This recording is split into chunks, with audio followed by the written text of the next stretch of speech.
All right, I am very excited about this one. Welcome everyone to a best of 7 between Parting and Denver in Stormgate. Celestials versus Vanguard, literally the top 2 players on the ladder. We know Parting is very good. He won the he won the big $10,000 online event that happened in the last playtest, the one that was more open. But he's taken to this third faction. He's doing pretty well, which is funny because you hear a lot of people at the top level and they say, you know what, Celestials are not very good. It's this Vanguard idea. You move on, you get a command post super early, you make all your units super high veterancy, and nothing dies. But Parting seems to have things figured out. So, Jardozer said, look, I'm going to put up some money. Aftermath in general is going to put up some money.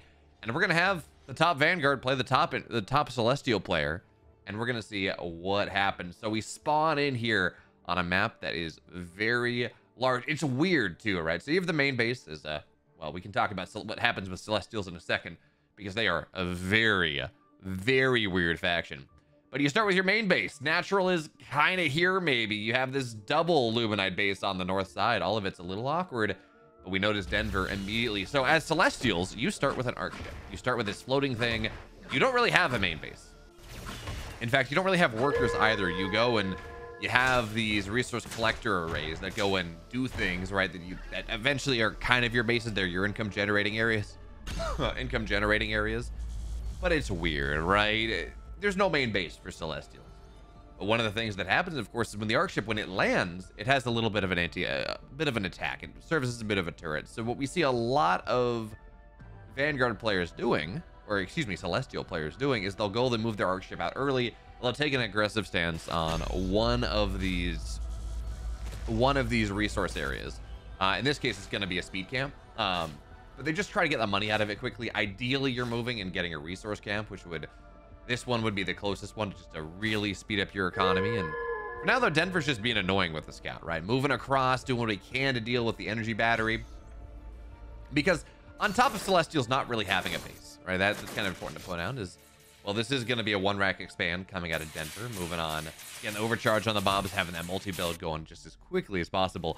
But the other thing, again, that we talk about with this is that Celestials have a weird mechanic. On top of, well, having a really great soundtrack and their main base just kind of being wherever they want their main base to be. Actually, I don't see where the arc ship is. There it is. Okay, arc ship.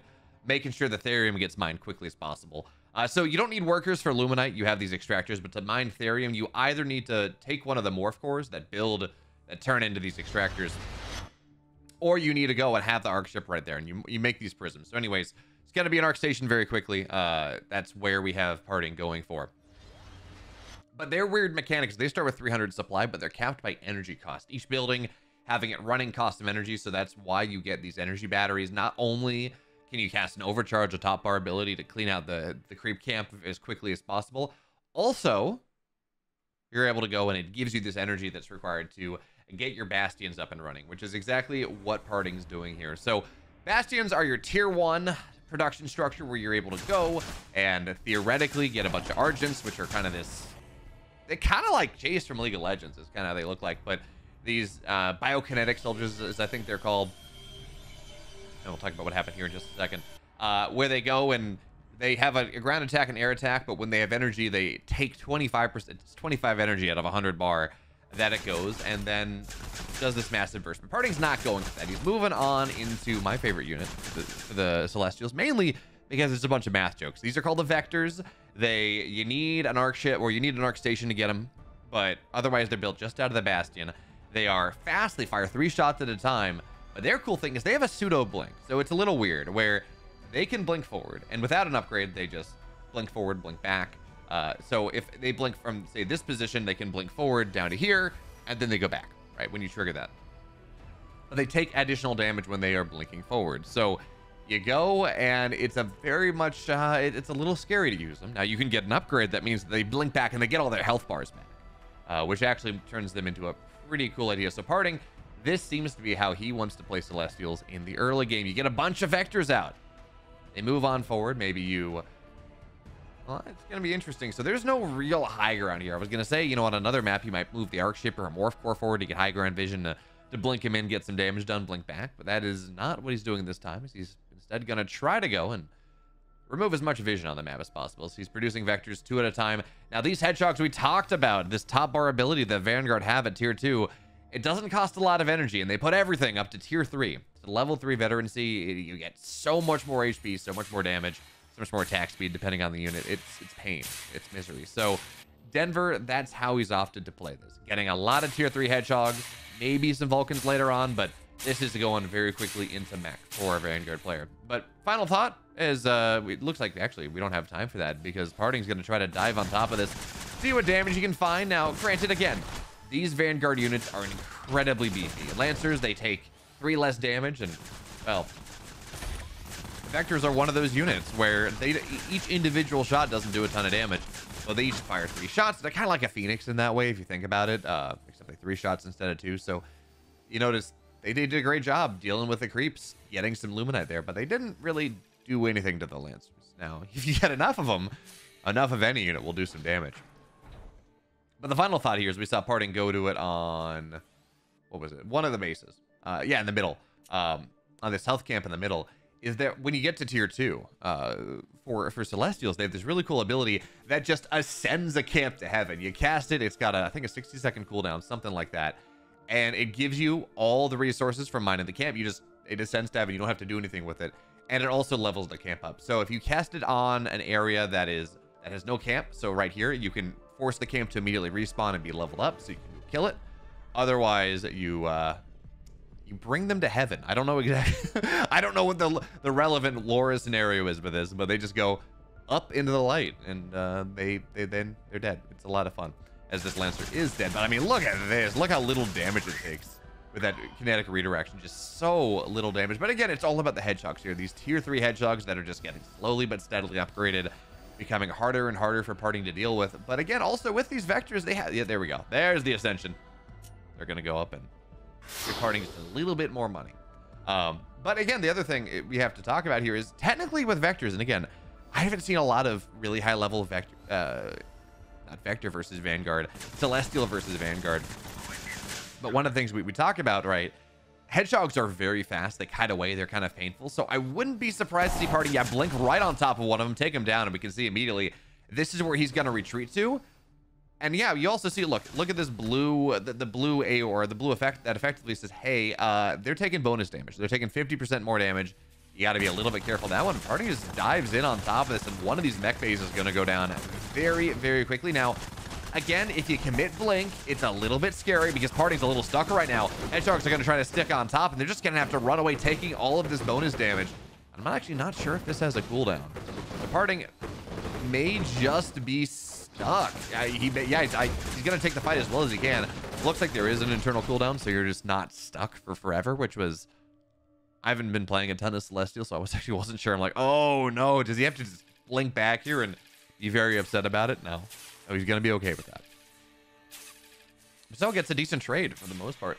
Knocks down one of these mech bays. And when we talked about how this game works, right, how Celestials work, they have this unparalleled ability to take the entire map. So you'll notice, yeah, there's a bunch of red dots on the map where bastions are. I think these are just more bastions being made. But all of these Luminite patches are all of a sudden, they have extractors on them. They have this ability, they have money being mined out of them, even if they're a little bit hard to get access to. And now the Kree as well with their roll-up moving forward, and the Pulsar Cannon on top. That Tarpar ability that for like 45 seconds gives you tons of damage off your structures is really scary. So these rolled up units just diving on top, Vector from the backside, blinks away, he's very dead. And the Kree, they make a lot of sense, right? You roll on top, they have this bonus move speed. If they ever get an attack off, it's splash damage. Even if they don't get an attack off, they eventually die, and they do 40 damage on their burst when they're done. So it does force the Vanguard player to continuously run away, figure out something else. But as Parting makes these trades, and again, this was not the best trade. Hedgehogs, tier 3 hedgehogs are doing a lot. These vectors are getting pretty shredded, even as that pretty nice connection. Parting is taking the entire map. His economy is going incredibly well, and also the benefit, you can pick up and go away. These the resource gathering nodes, you can pick them up and fly them elsewhere. They're not fast, but what that means is effectively it's very easy to go and take so much Luminite mining on the map, and then just if you ever get punished in one area, pick up, fly into a corner, your opponent eventually is going to have to run away, and then, well, other things happen. So now getting on top of the upgrade structure there is not great. Yes, of course, it does have a slow aura, so a lot of these hedgehogs for a while are slow, and they're a little bit easier for Parting to catch on top, which is really solid. Actually, he's getting a really nice trade here. Roll up moving forward, and the career is starting to get some splash damage on top of this. Oh, he moves forward, but he barely dodged the shot anyways. So the Kree, that explosion, that 40 damage isn't really gonna come to the fore right there. Parting backs up. There's another hedgehog on the backside, but he's just building so many of these vectors at once. Kind of a lot of the games I've played haven't been this style, but Parting, if there's one thing he's been really good at, if there's one thing he's been incredibly good at, is going and kind of really theory crafting this game. He did that with Infernals, with the 7-minute bust that we saw him do. We've seen him do it with other as well. And by the way, the other thing to point out here is we see the Bastion. This is the Prime Bastion, the other really cool kind of racial mechanic that Celestials have. They can designate one of their, sorry, not a Bastion, yeah, the other structure. I'm forgetting the name at the moment. But they can designate one of the two basic production ability. Actually, they only have two production structures. They have this and it's I can't remember what it's called. Anyway, the two structures, you can designate one of them as a prime of each type. So a prime bastion, a prime, whatever this thing is called. And that means it's kind of like Warp Gate, where every single unit, say every single bastion unit, is going to get produced out of the prime bastion. So you 5 bastions, they all get produced out of the single bastion, which gives you some really cool counterattack potential. It gives you some really cool opportunities. There's now a bunch of these hedgehogs again thinking about diving on top, but we have, I thought, okay, that's just healing. I thought that was the pulsar cannon, but apparently not. So now Vector's getting on top, trying to body block here. And remember, they take bonus damage, but if you lock things into a corner, and there's the damage as well, getting on top of things, it gets very scary. And by the way, these little structures, they don't look like static defense. They are absolutely static defense. And if you get them up to tier 2 with an arc station, they don't just fire single shots. That can be pretty nice. They fire effectively satchel charges. They fire these bombs, these energy bombs that go on top, and they do damage in an AoE with pretty significant results. So you don't want to get close to them. Certainly not with these faster, clumped up units. It becomes pretty hard. And now Parting on the right side. These Vectors getting on top of base, now diving on top of things. And while Vectors, you know, they may not kill hedgehogs as quickly as others. Well, they're going to shred every single mob at this base. We're going to see base might even go down. Hedgehogs on the other side, you're going to try to get on top of the mining here, but most of these prisms are going to be able to run away. At least some of them will. And that anti-air, it does some. And, you know, prisms are expensive. What are they? 150? No, they're 50, excuse me. And they do take a little bit of ways to build, and they only build on the arc ship, or if you can get the therium refinery, or the therium extractor, resource extractor, whatever it's called. Only works with that, right? So they can be a little bit of a pain to reproduce, which is a bit unfortunate for Parting there. But again, his economy is just all over the place. These Vectors will go down, but they're getting pretty solid trades. And that is the story of this. These Vectors in the main base as well. This command post is going to go down, and I think at this point, Denver does not have a lot left. He's got this one base, this rich double Luminite setup that he's been able to find for himself. But I mean, just look at the economy of Parting. It's all over the place. He's got 1, 2, 3, 4, 5, 6 Luminite bases, and it looks like, there we go. That was the GG. Denver falls down. The Mass Hedgehog build didn't work. Parting is going to take game 1. All right, so now we're into game number 2 here. Again, Denver, he's playing Vanguard, Parting playing Celestials as we move on to Boneyard. By the way, map 1, Isle of Dread. That's the name I couldn't remember. But so Boneyard is, again, this map that was, it's been a little bit tested more than some of the ladder maps. It's been available. It wasn't in the ladder rotation during the Elfin playtest. Was added kind of in Frigate, as we're gonna see immediately that top bar ability get popped by Parting. You know, you might think it'd be to kill the scout, but no, to get this health camp as quickly as possible. And again, the value here is not the actual setup from it's not this healing aura that you can go claim. It's the money. In this case, you get the Therium out of that, and you just go, and it's a little bit more value. It's developing your economy just a little bit more. And it's actually kind of interesting to see Parting do this. I've seen a lot of Vanguard player or Celestial players just go as quick as possible to the resource camp, right, to go take that down to start inching their money up a little bit more. But it seems like Parting, he values the Therium just a little bit more in this game. And of course, we can see Denver here being as annoying as possible, just keeping a scout under the arc station so it cannot land. But a morph core is out, so Parting very quickly onto 3 Illuminite setups. He's gonna, I'm going to assume he's building some prisms out of this so he can go and start to mine Therium as Denver just on move command. It's like, no, you cannot land. You cannot do that. Which is great, except Parting doesn't care. It's all about getting the Therium as quickly as possible, getting yourself up, I'm assuming, into the vectors again as quickly as possible. And, you know, we talked the last game about how, well, vectors, you know, they have this ability to go in and harass. It sounds great, right? We're not necessarily seeing that in this game. Well, or I should say, there was no high ground, right, to take advantage of. This is a map that you can do that. You can kind of find an angle, blink high ground, maybe make something happen. There are a lot more levels that you can play around with. Don't know if that's going to matter here. As we see this power bank going down again, you only have so much energy. So early on, even to get your first bastion, as you start to develop your mining, you need to make sure you got those the power banks up, just to make sure that you have the energy that's required to build everything else that you want to buy. But Denver's doing a really nice job in this game.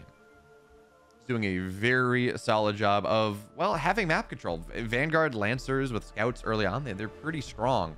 And that means he can go and he can clear out a resource camp and clear out a Therium resource camp, which is not something every map has, but it's super strong. It gives you a significant amount of Therium in the early game. As you, I'm assuming, I guess it's going to be Hedgehogs once again coming out of Denver. It seems like this is how he wants to play the setup.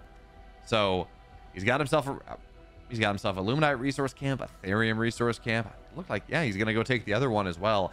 And the other one. So he's going to be rolling in the dough here early on, which, again, if you're trying to power yourself up in its early mid game before, say, the Celestial player can properly go and really start to lean themselves into this this heavy macro, heavily economic setup that we see. This is how you do it. And if we look at things, right, you say, okay, how did Parting win that last game? It seems like some of the vector trades were maybe not the best. Parting mined fully 10,000 resources more than Denver did over the course of that game, which more stuff does beat less stuff. So that is one of the challenges that any player, Vanguard, Celestial, Infernal, does have to solve whenever you're playing a Celestial player. It's really hard to go shut down their economies. This Lancer, yes, it was level 1, still goes down. That is one of the problems that you have to deal with, especially as the new maps that are in the pool. Yeah, we have some others. Jagged Maw was, luckily, thankfully removed from the pool. But for the rest of them, you know, they're very large maps. One of the challenges you tend to having to deal with as you start an early game against the Celestial is like, where the hell is their arc ship or arc station here as we get the tier 2 going? Where in the world is their arc station? Are they getting aggressive? There's a build that you'll see some Celestials player do where they run the arc ship across the map, immediately put some link nodes up on the high ground to get that static defense going, get the arc ship going, and just pressure the high ground with energy batteries, with link nodes, and, well, eventually spark nodes, realistically. You don't even need an arc station for that, but just start to get this high ground push going, and it can be pretty difficult to stop. Or is it going to be like what we see Parting doing here, where he's just taking the map, taking as much as he can. So a very quick triple Illuminite, 3 Prism on each, well, at least, oh, I guess only one of them. I was gonna say 3 Prism on each Illuminite, but not quite true. So 3 Prism on one of them. There we go. We got the Therium Fabricator as well. That allows you to harvest Therium directly rather than keep your arc ship there. And in general, he's just powering up. And this game is starting to look very, very similar for game number 1, which, yeah, it's a little scary for Denver, to be totally honest. As we saw how game 1 went, and realistically, this game is worse for Denver. So game 1, he was able to go and take the double Illuminite setup and develop his economy pretty quickly on the overcharge building, on the mass build, the multi-build that Bobs allow you to do. This game, he's not going to have that economic stimulus early on. He has 2 bases, and that is it. Meanwhile, Parting's on 3, maybe 4 soon enough. Blinks forward with the vectors, knocks one of the Hedgehogs down. I dropped scan on the high ground. So yeah, you're talking about things that Celestials have access to. They can raise creep camps to heavens. Ooh, it looks like Denver went and shot one of his own Hedgehogs for a second. So the Vector's just trying to chase these things into a corner, blinking forward again. You accept the damage if you kill one of these Hedgehogs because, yeah, You know, vectors are somewhat expensive. Look at the body blocking on this as well. Just diving on top here. But tier 3 is super important. If you can take those off the map, yes, it's energy for the most part. You don't even have to go kill off a bunch of stuff as Party gets everything. You don't even have to go and kill off a ton of stuff to make this happen. Not anymore. You just got to get command post tier 2. But even still, it's incredibly valuable. And it is energy limited. And it is time limited. So anything Party can do to go and shut down some of these units and not make them tier 3, it actually matters a ton. So Parting realizes, oh, hey, there's the promo. I'm going to dive on top of them once again here. And these vectors are probably dead. Probably. I say probably. Maybe not. Maybe as the reinforcements rally in, maybe they're not dead whatsoever. Diving on top of the healing zone, and that is something. So these vectors will die at the end of the day, but they get so many hedgehogs. And one of them is going to be able to blink right on out of there. So yeah, Parting loses a lot, but he gets a whole hell of a lot more. And again, remember, 3 bases to 2. Mining a lot versus not nearly as much. So Parting gets these trades that maybe are even just a little bit less cost effective than you would like. Denver's in kind of a rough spot. This map is very hard to take a 3rd base on. I mean, you're going to take it here. That is so far away from the natural. You're going to take it on the high ground. I mean, again, the bases are so exposed. They're so far away that it becomes pretty dang difficult to go and properly manage this Parting. You'd like to see him go and kind of blink back the wounded units, but even still, he gets 3 hedgehogs for just a couple of vectors, and now the mainframes are up somewhere. There we go. There we got our mainframes, prime mainframe designated. But now the mainframes are up. Now the Kree are on the field. Now their roll-ups up ready to go, which means that they can go and... So when they make contact, Krees do 24 damage. When they make that contact off the rollout mode, they do it in a splash zone. They just do this, I think it's called a whirlwind slash. They go around. So they do splash damage there, and then when they die, there we go. To the heavens they go. But when they die, they go and they do 40 damage. After a 3-second cooldown, but they're unkillable.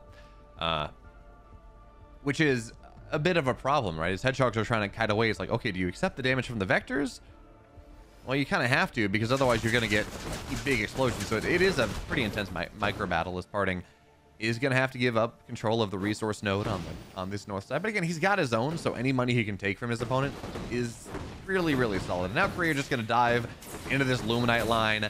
Again, even if they die, they do damage. But he's like, okay, I'll take some of these hedgehogs. That seems reasonable. I think he wanted to go and dive in the Luminite line, kill off some of these bobs and make that happen. He's still going to get on top of the Luminite line. The spins are good. And even if they die, it's 40 damage off the top here. If they can, oh, good body block there, Denver. Not going to take too much damage. Only 1 bob goes down. That was looking real scary. Denver is so super saturated on these bases. 17 out of 12. 13 out of 12. Well, he got a couple more pieces building stuff, but the saturation is insane because... So, in StarCraft, you put 16 workers on a mineral line, and it's fine.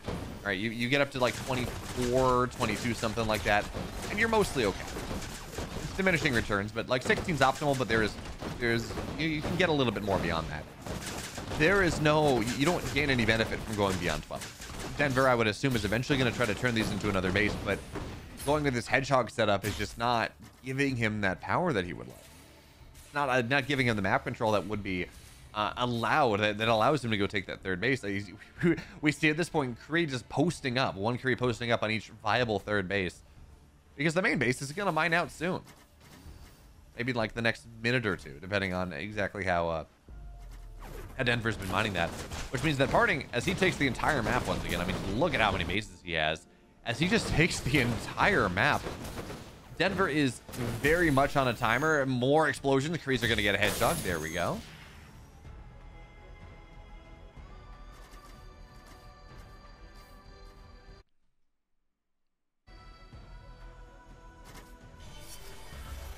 And it's just awkward, right? So Denver's been able to be on the map. He's been allowed to exist on the map, and that's an important thing. So hedgehog's getting on top of the arc station. That could be problematic. That a lot of your tech's locked into the arc station, but hey, you just drop the laser beam and it's gonna be fine. Kree from the backside as well does a little bit of splash damage, and Parting now emboldened will blink forward on top of this. And I think by this point he's got the upgrade as well. So if he blinks them back, you recover all the damage you've taken, which makes these vectors even more satisfying to use. And I mean, this is a big hedgehog army, but notice PartinG's been doing a really good job of shutting down the highly upgraded units. We got, 1 upgraded One got veterancy just from fighting, but these other ones, like this tier 2, for the most part, that's been top bar energy. That has been our Vanguard players spending that energy to go and make something happen. And what that means is that, well, first of all, they don't have overcharge available necessarily. They don't have scouts. They don't have the, whatever it's called, the scan ability where you send drone scout across the map. You don't have any of it. And generally that's pretty good, but Parting is really forcing that to be an expenditure by knocking them down time after time. Now, Denver's trying to take his third base. He's taken his third base. So I guess the Kree was dealt with for the most part, but you send a couple Kree over there, and it seems like very reasonable to say that that base is not going to be able to mine super easily. If Parting ever spends the time. And again, these hedgehog numbers are scary. Jeez. That 3-second timer is just so hard to deal with. It's like, okay, do I accept the damage from the vectors or do I kite away? Because like one of these is going to happen, and it just doesn't feel good. There we go. Kree going on over to the north side, and you know, Bobs get pulled into this. First of all, the Kree's going to do splash damage when it unrolls, and then even if you kill it, it's going to do more splash damage. Bobs have, you know, not a ton of HP. They have 150, so if you get it down with two HP bars down, then things are just going to die. So Denver's economy shattered. He still has his main base somehow. I thought it would be mined out by now, but even still, I mean, as Parting gets on top of this base, Denver have any shot in this game. He desperately needs this base, and the Krees, they just explode. Like, yeah, Hedgehog's got to run away. It's horrible. It does not feel good. The Bobs are going to start to go down here as well, and as this base starts to fall, we see the damage structure turns into a little bit cooperic, I guess, coppery. But yeah, Denver is again just running out of steam in this game. Parting's got 5, 6 resource extractors on the map. Denver's on 2 bases. 5, 6 collections are raised right. Fabricators all over the place as he needs them. So even as technically, you know, maybe this is a little bit awkward. Parting hedgehogs are more microable. You can run them away. There's only so far that they can go, and they don't have the ability to reinforce in the way that you would like. Now getting on top of the Bob line as well. And yeah, Denver's very dead. And there we go. He taps out, pretty sure. We don't see a micro anymore. There we go. The game is over. Parting has won. He's up 2-0. Okay, so now it's game 3 as we move on into things. And this is a map that, well, maybe should be... I know, this is a new map. What am I saying? The tile set fooled me for just a second. We move on to Lost Hope for game number 3 here. Is one thing that I am extremely excited about as we take a look at this is the fact that this is a 4-player map. This is a 4-spawn map, I guess. Maybe that's how you want to call it that. Where you can spawn north, south, east, or west. This is not forced split spawn. This is not forced, not split spawn, excuse me. This is not forced diagonal spawn, right? So you do have to do the scouting. You do have to figure things out. And that means that Lost Hope is fundamentally like 4 maps in 1, right? You can go vertical spawns, or I guess 3 maps in 1. Vertical spawns, diagonal spawns, horizontal spawns. They all play things just a little bit differently. It's also a super interesting map because there's not a lot of Therium available outside of your main base and your what can be considered your third here as Parting floats over, takes us up very, very quickly. Not a lot of Therium on the map, right? Outside of the center here, there are, what is it, 8, 10, 12. There are 12 Therium nodes in the middle of the map. So it becomes in the late game, as your armies, by necessity, I can't speak to this matchup as much because it seems like we're not really ever getting there. It's Kree Vector versus Hedgehog is how these two players want to play. But in general, as the compositions tend to get a little bit later, a little bit crazier, a little bit more Therium heavy, really, the middle of the map can start to become a point of serious contention. As you need to go and say, you know, you need to start getting your money, right? You need to start getting this Therium out. It does become awkward. So for now, Denver, he's on 1 base, opening up with the barracks, but I'm assuming this is a 1-rack expand. He's been doing this every single game. And I don't know why. I don't necessarily see him changing things all that much. Although one thing you can do is you take a look at this base setup. So you have 3 Luminite bases that are, you know, pretty easy to take, right? Main, natural, third. It can be a little annoying to dive around this area, but you can take the vision and you're going to be fine for the most part. But there's this 4th base. That's technically part of your main base. It's on that same plateau, or I guess 1 level lower, but it's accessible. But it's also extremely accessible to the Vanguard play. You can go mine these trees out, go cut the trees down, send a Bob over, and then, well, Bob's your uncle, right? Run a bunch of hedgehogs into the main base of your opponent and cause some problems. But it's also going to be interesting to see how this goes, because Parting, most other games, he's been sending his arc ship, again, going very quickly into the Arc Station. But has been sending his Arc ship on the map a little bit to take some stuff. But in this case, that's not going to happen. He drops the, what's it called? The Evolution Catalyst. There we go. That's what sends them all to heaven. Drops a scan on top of that as well, just to make sure he can just get the Vision Camp, get that Therium going. I want to say this is a camp that gives you Therium just as quickly as possible to power this Vector production as quickly as possible. So, yeah, Denver's gone. He's got 2 Luminite camps. Top side, bottom side. Actually, 3, excuse me, taking the... all but the camp that is reasonable for him to take. All but that left side one, which you'd kind of expect him to take. There's the the Scout goes down very quickly. And because the rush distance here in vertical spawn is so close, the Vectors can just dive in and start to annihilate the Bobs here. Yeah, Vectors against Lancers don't do a lot, but against Bobs, they do quite a bit. 2 full volleys doing about 100 damage there. So, yeah, you know, maybe it's going to be a little bit awkward. Dives on top, tries to get this Hedgehog down. He does.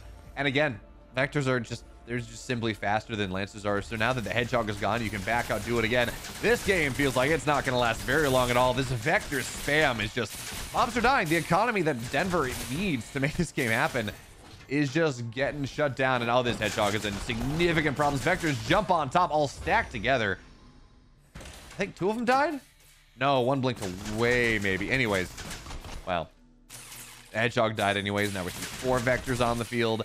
And yeah, there's double factory, but just bouncing between the main and the natural here, so much Therium mining is going to go down, which they need to make sure those Hedgehogs are viable, that they exist on the map. So there is just so much damage being done here. And by the way, here's the thing. You can blink low ground. If you're party, if you really need to get out, you can blink low ground, go around the edge, and there's just no good way to get caught. And even with the Hedgehog here, I mean, just gets blinked on top, the body block there, another Hedgehog's dead. More Vectors are starting to get added into things. And now with 5 Vectors, okay, Parting loses 1, but it doesn't matter. He annihilates Denver in this game number 3. Not ready for it whatsoever. And now he's up 3-0. All right, so game number 4, and finally we're on a map that people should find relatively familiar.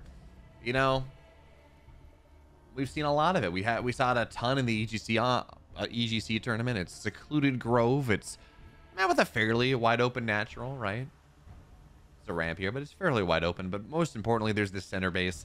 It's 2 Luminite positions, 2 Therium positions, and absolutely broken for Celestials. You get access to it so early on that, and it's also really hard to break because of that orbital cannon that Celestials have, that top bar ability that does so much damage that lasts for so very long. So for now, Parting, he cracks the Therium so he can make sure he mines that out as quickly as possible. And it seems like this build that he's going for is very heavily optimized to get as much Therium as possible as quickly as possible. So you go on, you get the prisms out fairly quickly to go start mining this Therium. But for now, where's he going? Where's the plan here? In the middle of the map? Yep, absolutely. 100%.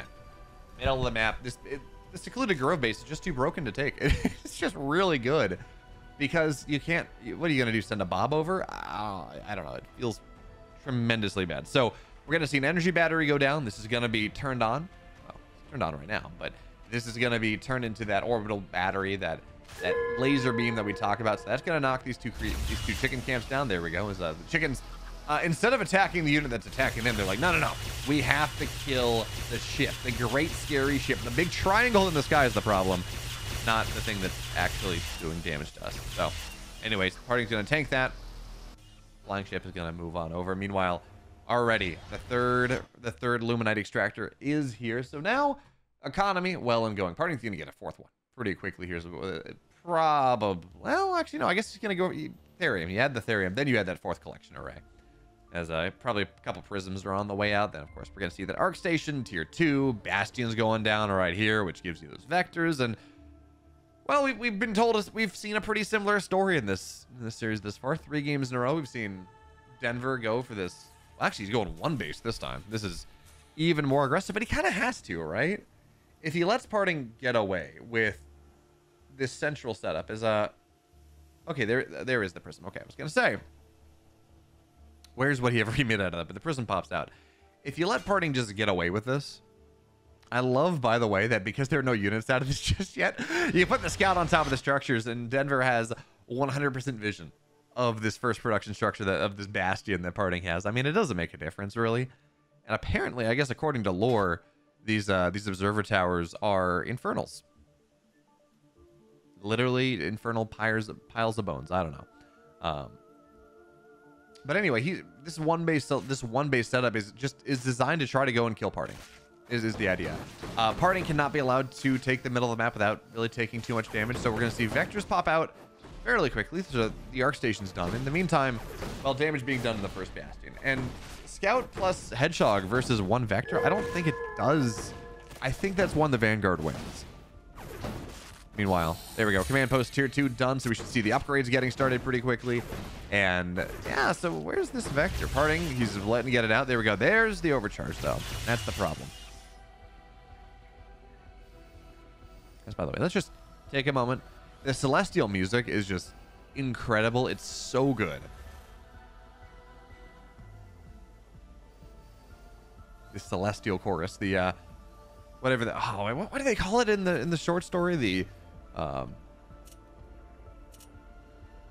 quantum choir. There we go. The quantum choir that we got going on here is 10 out of 10. Makes me very, very happy. So now Parting establishing this defensive position. He's got the one collector array. He's mining as well much there as he really needs to. He could go drop a fabricator if he wanted to, but he doesn't really have to because, I mean, look how close the prisms have to get. They just fly over. It's not that big of a deal. It's a little bit inefficiency, but it's fine. And now, well, double Lancer, double Hedgehog in the middle. They were able to wind their way through the mob. So that is a bit annoying here as we're going to see this one energy battery go down, or this one power bank go down, which does cause some problems, right? You do need... Well, I don't know if Parting has enough energy or not, but you do need to make sure you have enough energy to power all your structures. Otherwise, life gets a little bit complicated. So Parting, he does lose the center base. That is unfortunate. He's like, that's fine. I can float it elsewhere. I really lose... I lose time, but I really lose nothing else by going and deciding to, you know, to get those morph cores as quickly as possible. As now, ooh, this is maybe a catch. But I don't know if he has anti-air upgraded just yet. No, okay, he doesn't. But a bunch of vectors.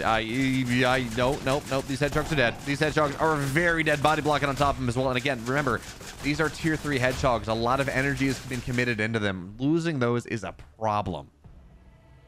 Losing those does not make Denver happy, and he is dead. I guess he's just left the game on this understanding.